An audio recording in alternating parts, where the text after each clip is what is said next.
આપણે પેલો સરસ મજાનો કલ્પનાની દુનિયાનો ટોપિક છે. તમે બધાએ સરસ ગણતરી કમ્પ્લીટ કર્યું. આજે હું તમને કલ્પનાની દુનિયાનો બીજો ટોપિક આપવાનો છું, જેની અંદર ફરીથી તમે તમારી કલ્પનાની દુનિયા વિકસાવી શકો છો અને પાંખો લઈને ઉડી શકો છો. ઓકે, ચલો બીજો ટોપિક છે સરસ મજાની સવાર છે. પણ આજે તમે ખુશ નથી. શું કામ ખુશ નથી? કારણ કે આજે તમે હોમવર્ક કર્યું નથી. શાળાએ તો જવું પડે, તો સરસ મજાના તૈયાર થઈને શાળાએ પણ પહોંચી જાવ છો. ચાલતા ચાલતા શાળાએ પહોંચી અને મનોમન તમે ભગવાનને પ્રાર્થના કરો છો, હે ભગવાન, આજે સાહેબ આવ્યા ના હોય તો કેવું સારું. ત્યાં જ સાહેબની ગાડી શાળામાં આવી અને ઊભી રહી જાય છે. તમે ખૂબ દુઃખી થઈ જાવ છો. હવે પ્રાર્થના ચાલુ થઈ છે, પ્રાર્થના પૂરી થઈ જાય છે, સફાઈ બધું કરી અને તમે ક્લાસરૂમમાં જાઓ છો. ક્લાસરૂમમાં જઈ વળી પાછું તમે વિચારો છો કે આજે સાહેબ લેસન જોવાનું ભૂલી જાય તો કેવું સારું.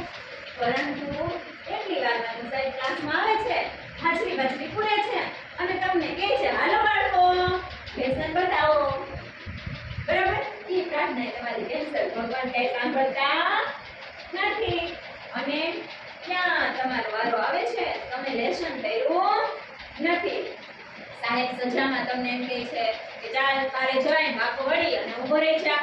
તમે તો દુઃખી થઈને નીચે ઊભી કરી અને તારે જઈ અને ઊભા રહી જાઓ છો અને વાંકા વળી જાઓ છો. હવે 10 મિનિટ 15 મિનિટ અડધી કલાક થાય છે, પણ હવે તમે કંટાળી જાઓ છો. કેમ? કેમ કે બાળ તમે એકલા જ ઊભા છો. બધાય બાળકો પોતપોતાના ક્લાસમાં ભણે છે. આખું મોટું સરસ મજાનું મેદાન છે, સાવ સુનસાન છે.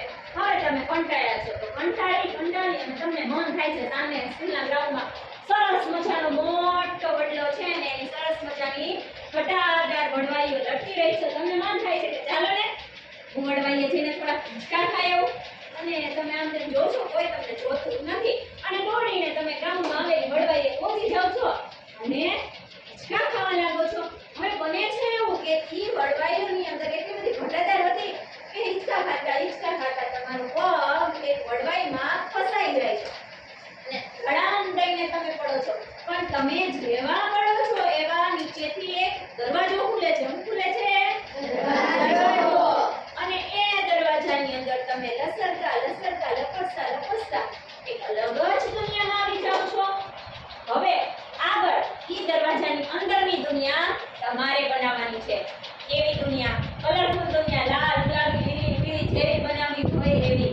અમેરિકા, પાકિસ્તાન જે દેશ બનાવવો એ બનાવો. પર્વત, પહાડ, નદી, સરોવર જે બનાવવો એ બનાવો. પશુ, પક્ષી, પ્રાણી તમારે જે કરવા હોય એ કરો. બરોબર? તમારી મનપસંદ દુનિયા વિકસાવવાની છે અને શરત એટલી છે કે સાંજ થાય ત્યાં શાળાએ અથવા તો ઘરે પાછું આવી જવાનું છે. ના આવો તો તમારા મમ્મી પપ્પા ગોતવા નીકળે ને કે અમારું બાળક હજી કેમ ઘરે આવ્યું નથી. ઓકે,